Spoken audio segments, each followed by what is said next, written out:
Bwana mnyama Simba bado anashusha vyuma. Bakari Msimu ameshuka ndani ya klabu ya Wekundu wa Msimbazi Simba. Wengi hawamjui. Walitamani kufahamu ni mchezaji wa namna gani Hamisi Kabu? Bakari Msimu ni winga. Ni modern winga, yani winga wa kisasa.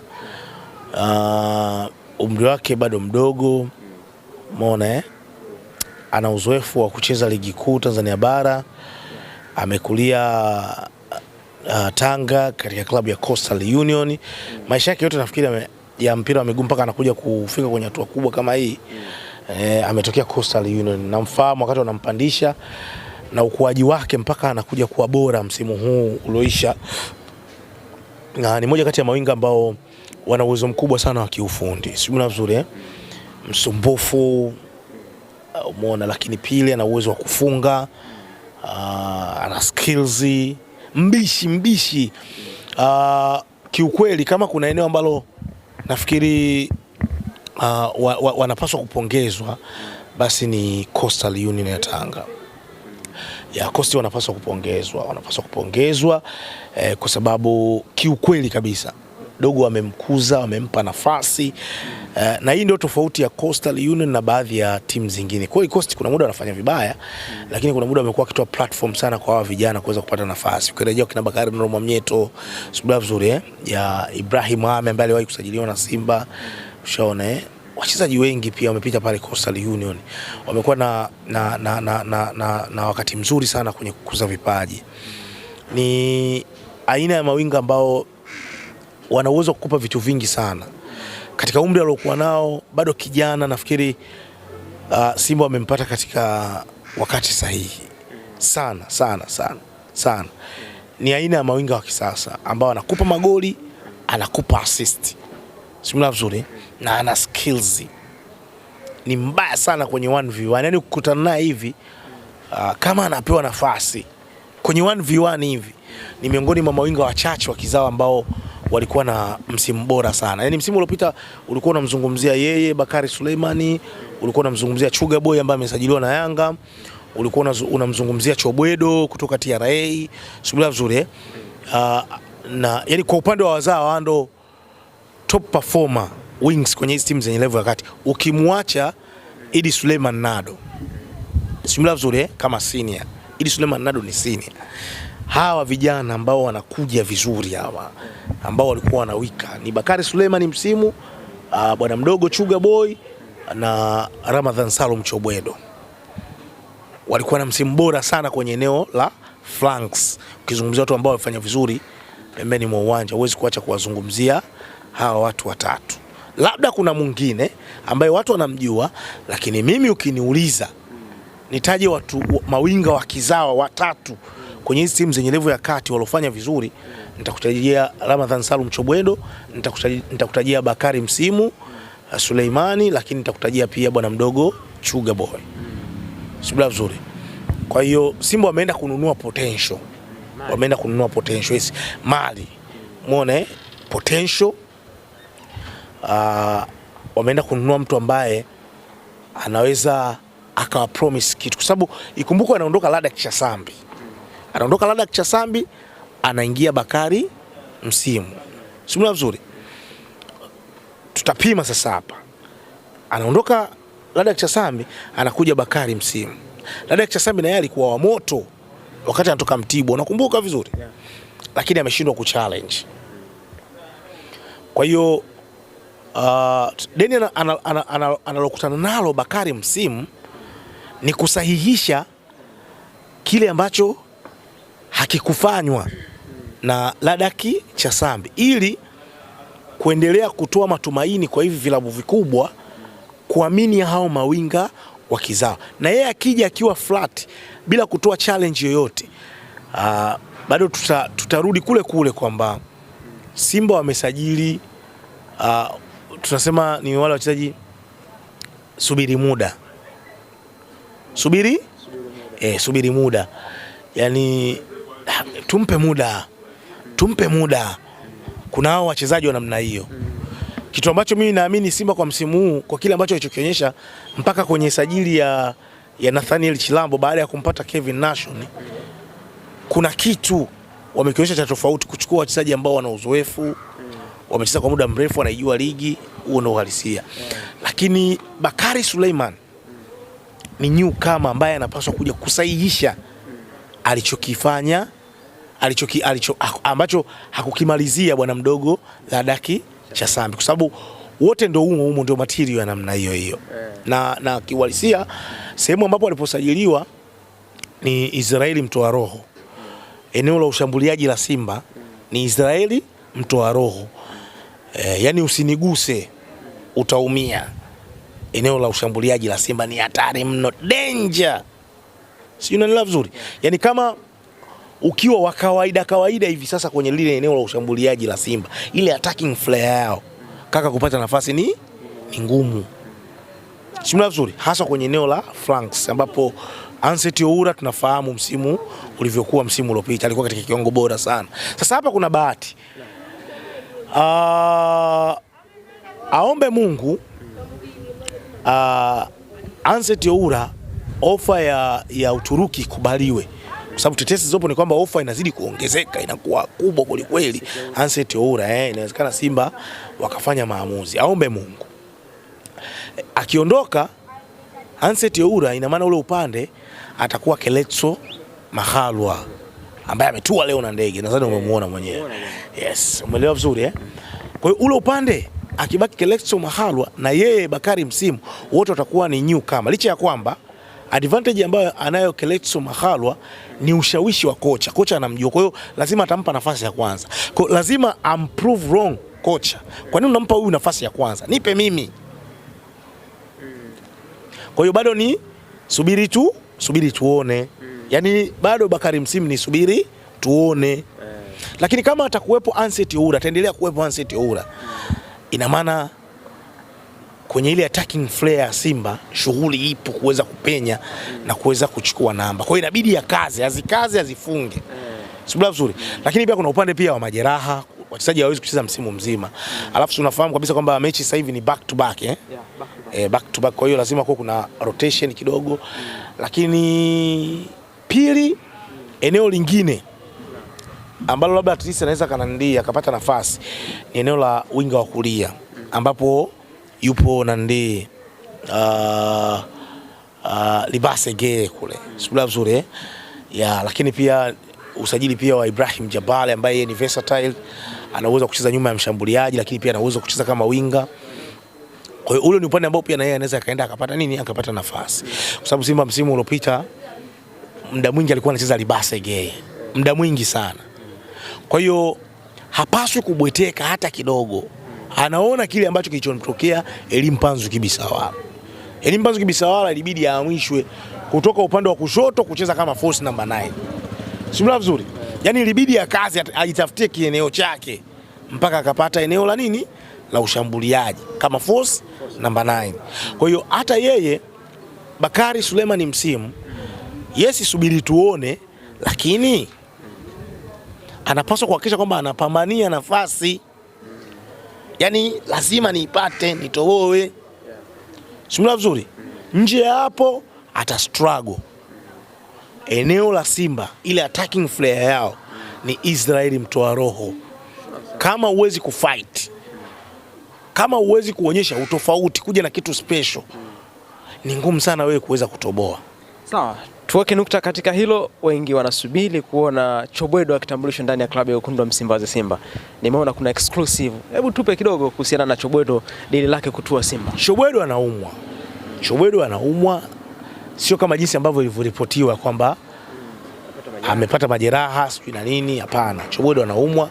Nimezungumza naye. Kazungumza Chobwedo anaumwa. Na taarifa ambazo zopo za kwenda Simba kiukweli bado hazijathibitishwa. Sitabaki kuwa kama tetesi. Bila vizuri bado hazijathibitishwa moja kwa moja. Kwa sababu hata yeye mwenyewe ukimuuliza anakuambia bado ana mkataba na TRA. Sio vizuri bado ana mkataba na TRA. Nimejaribu kumdodosa sana, yani nimemdodosa mno Chobwedo, bwana vipi? Ananiambia bado mimi na mkataba na TRA. Bila vizuri. Kwa hiyo kama ana mkataba na TRA Ramadhan Salum Chobwedo, ina maana bado ni mchezaji wa TRA. Kwa hiyo tetesi zozote ambazo zinazoendelea kutokea hivi sasa ni kwamba anahusishwa kule kujiunga na Simba.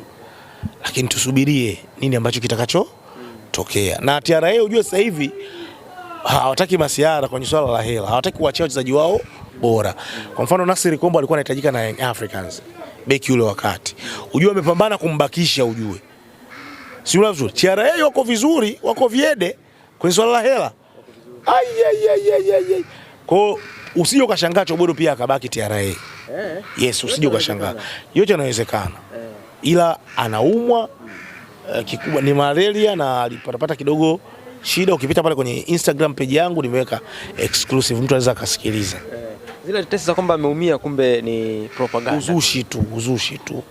Uzushi yule mwandishi wa habari mwenzetu kutoka Ghana aliripoti hiyo, lakini mimi nimejaribu kupita nayo. Ramadhan Salum Chobwedo amethibitisha kwamba alikuwa anaumwa tu. Lakini malaria na manandi hajathibitisha. Zinabaki kuwa tetesi. Nimepambana sana. Yaani nimepambana sana na hajathibitisha. Huo ndio. Keleso Makala amekuja kukamilisha dili lake kwenye klabu ya Wekundu wa Msimbazi Simba. Yes, amekuja kukamilisha dili lake.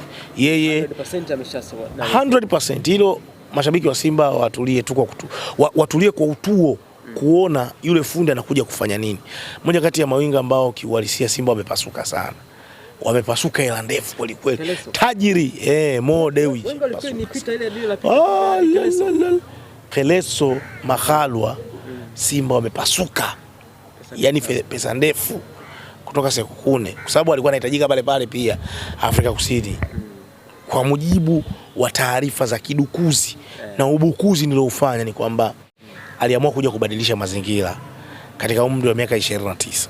Kuja kubadilisha mazingira, kuja kucheza ligi ya Tanzania akipokea ushawishi mzito kutoka kwa kocha Steve Barker. Sibula vizuri lakini pia Simba wategemee pia usajili wa Ibrahim Dumbia ambaye ametua leo kama umemwona pia. Hao ndio wachezaji ambao naamini kuna uwezekano Simba wakatambulishwa muda wote kuanzia sasa wa kimataifa. Keleso alikuwa anahitajika pia na Young Africans. Kaka, mbona nishaongea kitambo hiyo? Alikuwa anahitajika lakini mwisho wa siku Yanga waliamua kujitoa baada ya kocha yeye mwenyewe kumshawishi dogo, akaonekana kwamba anahitaji kuja kucheza Simba. Kwa hiyo akaamua Young Africans akaamua ku give up, wakaachana nayo. Yes. Nyama mali. Keleso. Mali. Kaka ni mali, yani ngoja kitu kimoja. Mimi mchezaji akiwa wa kawaida nitakwambia ni wa kawaida. Na akiwa mali nitakwambia ni mali.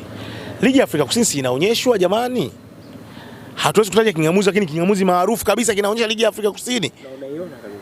Kaka mimi nakwambia kila siku naangalia, mimi kwa siangalie ligi ya Afrika Kusini hapa, wewe si unaona ukumbi wao. Mbuguzi, mimi nataka tuweke receipt na tuitunze.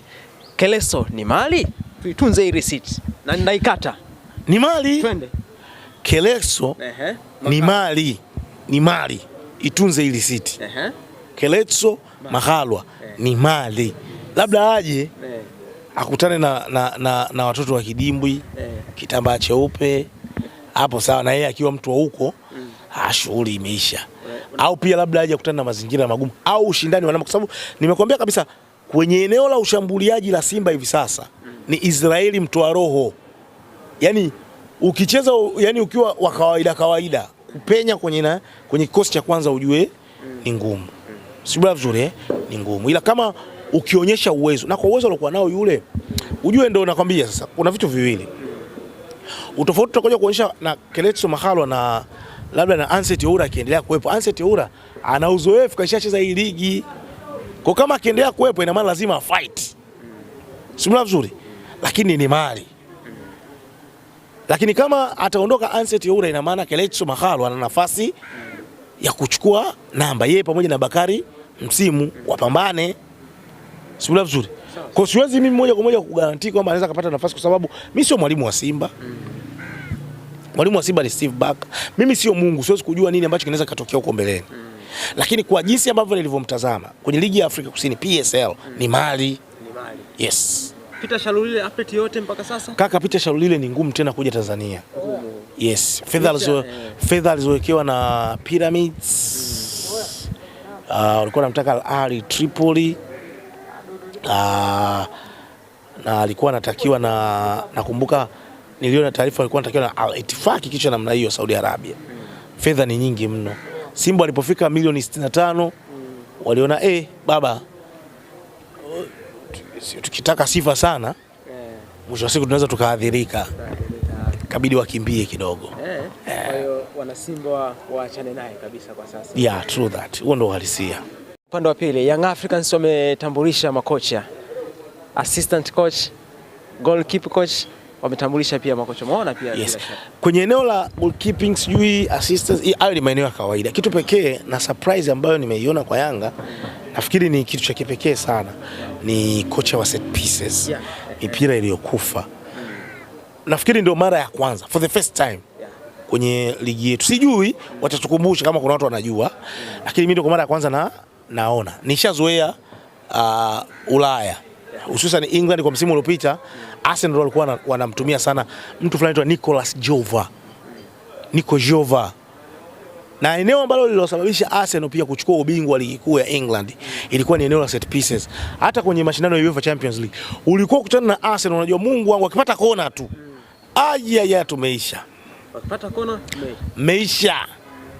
Kwa kama kuna eneo ambalo Young Africans wametusurprise watu wengi na wametupa kitu cha tofauti, pengine wanaweza wakaiga wengine, ni kitu kizuri, ni eneo la mwalimu wa set pieces. Kwanza Young Africans msimu uliopita walikuwa na matatizo ya kuokoa set pieces, mipira mingi ya vichwa.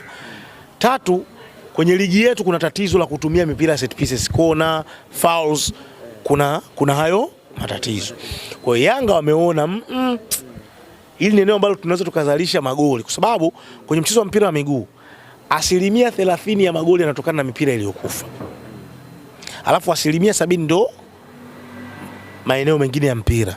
Lakini 30% ya mchezo wa mpira wa miguu ni mipira iliyokufa. Kwa hiyo Yanga wameona hii 30% ya mipira iliyokufa hatuwezi kuiacha hii. Hii tunakufa nayo hii. Kwa kwenye eneo hilo la benchi la ufundi, kama kuna kitu ambacho Young Africans wamekifanya kwa usahihi zaidi, ni eneo la kocha wa magolikipa. Kocha wa magolikipa na ni eneo la kocha wanandiwa set pieces. Achana kocha wa magolikipa, hilo ni eneo la kawaida. Nimeona baadhi ya watu wanahoji na kuaje kitu kipya sana kwa Tanzania. Watu hawapaswi kuhoji, watu wanapaswa kupongeza. Kwa sababu kuhoji kilishaonekana, yani kikao kitu kijaonekana hapo sawa. Kishaonekana labda mtu ni awe mgeni kwenye mchezo wa mpira wa miguu. Yes, ila kilishaonekana na kilishaonesha matunda. Kwa mimi niwapongeze tu Yanga hapo. Hamna kuhoji, hamna kufanya ni wapongeze kwa kuliona hilo. Hiyo ni fursa.